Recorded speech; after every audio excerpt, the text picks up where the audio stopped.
আমাদের সামনে এই মুহূর্তে উপস্থিত হয়েছেন, যদিও সেটাকে বলা হচ্ছে the proved matter has come into force in your leading life. ম্যাথের কেউ জাদুকর বলেন ওনাকে, wizard of the math.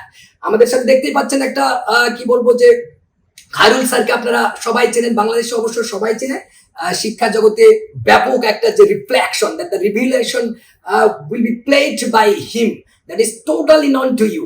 So আজকে আরেকটা দুর্দান্ত রিভিলেশন ঘটতে যাচ্ছে। আচ্ছা, খায়রুল স্যারের কাছে আমরা চলে এসেছি, একটা প্রশ্ন চলে এসেছে। আচ্ছা স্যার, এত ব্র্যান্ড থাকতে সমাজে অনেক ব্র্যান্ড আছে স্মার্ট বডির, কি বলবো যে এই ব্যাকবোনকে আপনার বেছে নেওয়ার যে একটা প্রসঙ্গটা যদি 1 মিনিটে বা 1 লাইনে শেষ করতেন প্লিজ।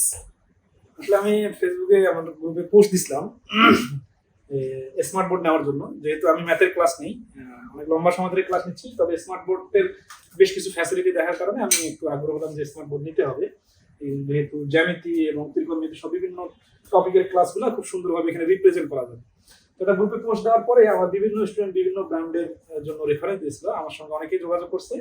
তো আমি যে জিনিসটা দেখলাম যে ব্যাকবোনের আফটার সেল সার্ভিসটা ভালো এবং এটা অনেক বেশি মানুষ ইউজ করার কারণে এটার সুবিধা অসুবিধাগুলো খুব সহজেই মেজার করা যাচ্ছে, যে এটার মানে স্মার্ট বোর্ডের কি কি ধরনের সমস্যাগুলো হয় এবং কি কি ধরনের ওভারকাম কত সহজে করা যায়, এই সামগ্রিক বিষয়গুলো বিবেচনা করে এবং আমার খুব ক্লোজ কিছু স্টুডেন্টদের পার্সোনাল রিভিউ নেওয়ার মাধ্যমে আমি এই ব্র্যান্ডটাকে আপাতত সিলেক্ট করলাম। এখন আজকে নিয়ে যাচ্ছি, সার্ভিস দেখার পরে বাকিটা বলতে পারবো। Okay, thank you today is the mock.